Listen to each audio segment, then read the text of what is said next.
bom dia, amigos do canal Redemptoris Mater. Sejam muito bem-vindos. Nesta série, estamos procurando compreender melhor a teologia e as motivações profundas do domingo como dia do Senhor, pelas palavras do Papa João Paulo II, na Carta Apostólica Dies Domini, que foi traduzida para o português com o título Sobre a Santificação do Domingo e publicada em 31 de maio de 1998, dia de Pentecostes. Na primeira postagem dessa série, falamos sobre o domingo como dia do Senhor. Na segunda, vimos como São João Paulo II fala da teologia profunda do domingo como o dia de Cristo, no capítulo 2 da sua carta. A seguir, vimos por que o domingo é também o dia da Igreja. Nesta quarta postagem, voltamos-nos para o capítulo 4 da Carta Apostólica, em que João Paulo II ainda quis enfatizar como o domingo cristão é o cumprimento do sábado e o dia do homem. Vejamos agora como o Papa explicou isto.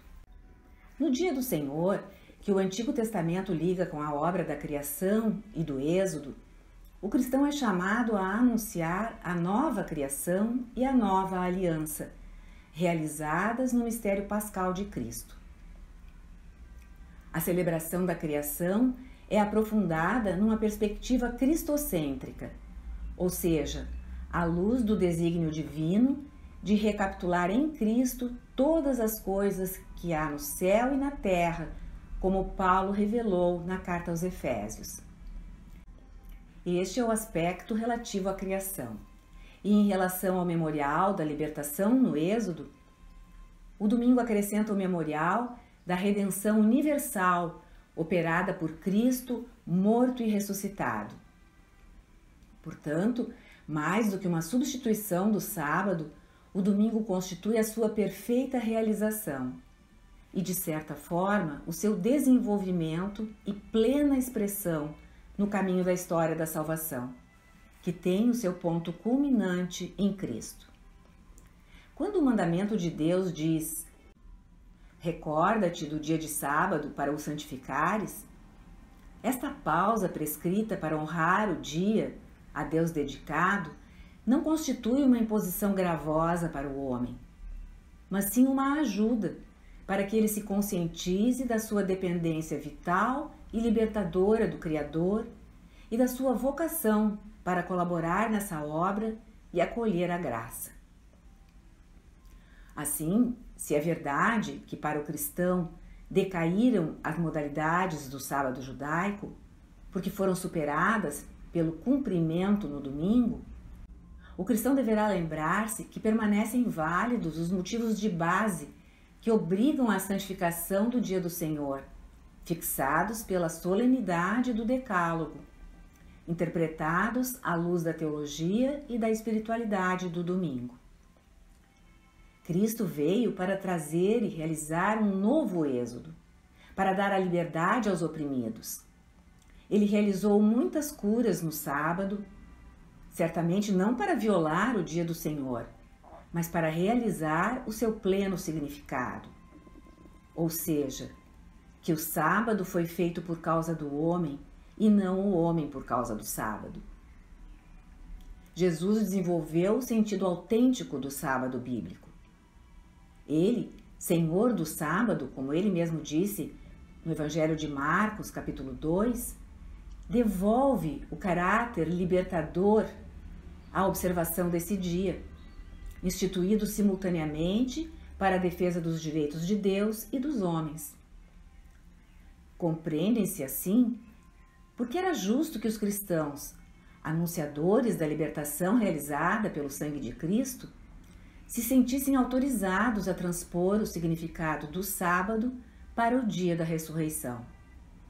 De fato, a Páscoa de Cristo libertou o homem de uma escravidão muito mais radical do que aquela que recai sobre um povo oprimido. A Páscoa de Cristo libertou o homem da escravidão do pecado, que afasta o homem de Deus e que o afasta também de si mesmo e dos outros homens, introduzindo continuamente na história germes de maldade e violência. A alternância de trabalho e descanso, inscrita na natureza humana, foi querida pelo próprio Deus. O livro do Gênesis diz que o repouso é coisa sagrada, constituindo a condição necessária para o homem se subtrair àquele ciclo, por vezes excessivamente absorvente, dos afazeres terrenos e retomar consciência de que tudo é obra de Deus. O poder sobre a criação que Deus concede ao homem é tão prodigioso que este corre o risco de esquecer-se que Deus é o Criador, de quem tudo depende.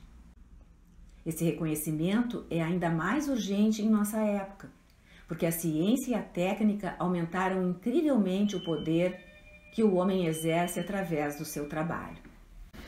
Este reconhecimento é ainda mais urgente em nossa época, porque a ciência e a técnica aumentaram incrivelmente o poder que o homem exerce através do seu trabalho, e corre mais risco ainda de esquecer-se de que Deus é o Criador. É graças ao descanso dominical que as preocupações e os afazeres cotidianos podem reencontrar a sua certa dimensão. As coisas materiais, pelas quais nos afadigamos, dão lugar aos valores do espírito.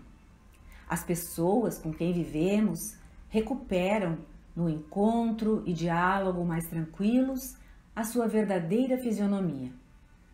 As próprias belezas da natureza podem ser profundamente redescobertas e apreciadas. Assim, o domingo, dia de paz do homem com Deus, consigo mesmo e com seus semelhantes, torna-se também ocasião em que o homem é convidado a lançar um olhar regenerado sobre as maravilhas da natureza. Portanto, se depois de 6 dias de trabalho, para muitos hoje reduzidos já a 5 dias, o homem procura um tempo para relaxar e para cuidar melhor dos outros aspectos da própria vida, isso corresponde a uma real necessidade e está em plena harmonia com a perspectiva da mensagem evangélica. Consequentemente, chamado a isso, o cristão harmoniza essa realidade com as expressões da sua fé pessoal e comunitária, manifestada esta última na celebração e santificação do dia do Senhor. Por isso, é natural que os cristãos se esforcem para que, também nas circunstâncias específicas do nosso tempo, a legislação civil tenha em conta o dever de santificar o domingo. Em todo caso, os cristãos têm a obrigação de consciência de organizar o seu descanso dominical de forma que lhe seja possível participar na Eucaristia, abstendo-se dos trabalhos e negócios incompatíveis com a santificação do dia do Senhor, com a sua alegria própria e com o necessário repouso do espírito e do corpo. O domingo deve dar oportunidade aos fiéis para se dedicarem também às atividades de misericórdia, caridade e apostolado, numa participação sua no amor que pulsa no coração de Cristo. Não há alegria sem amor.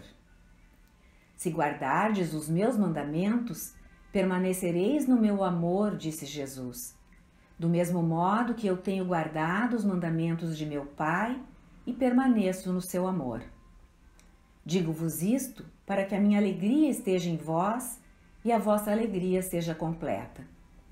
O meu mandamento é este, que vos ameis uns aos outros como eu vos amei.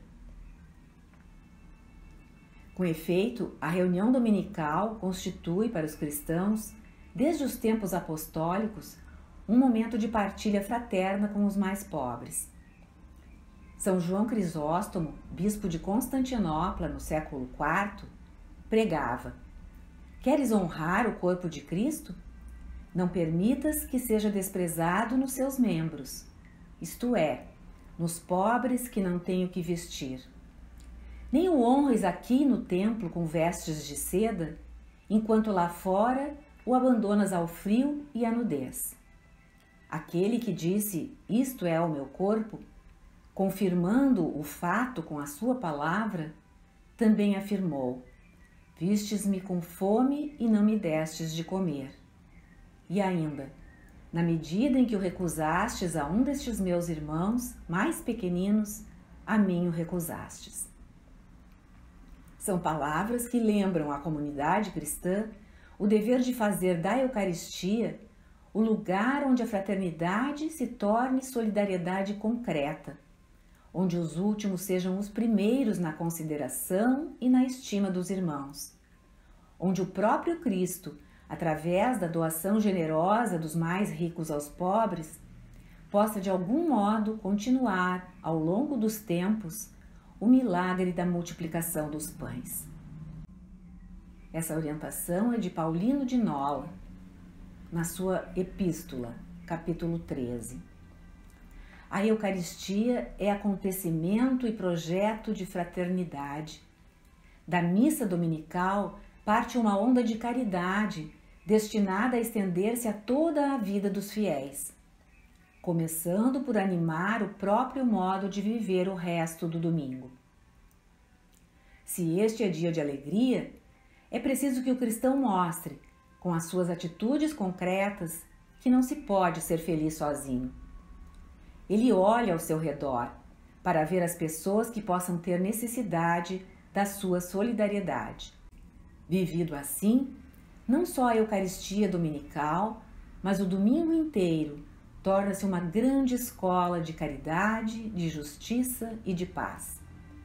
A presença do ressuscitado no meio dos seus torna-se projeto de solidariedade, urgência de renovação interior, impulso para alterar as estruturas de pecado onde se encontram enredados os indivíduos, as comunidades e às vezes povos inteiros.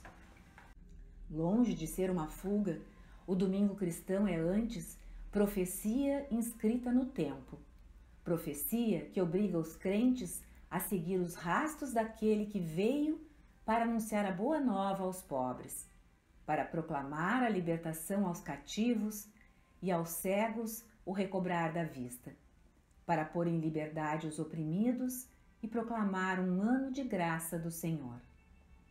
Frequentando a escola de Cristo na comemoração dominical da Páscoa e recordando a promessa dele: deixo-vos a minha paz vos dou, o fiel torna-se, por sua vez, agente de paz. Na próxima postagem, veremos por que o domingo é também o dia dos dias e a conclusão desta carta apostólica de João Paulo II. Obrigada por nos terem acompanhado neste episódio. Se gostaram, clique em seu like e inscrevam-se no canal.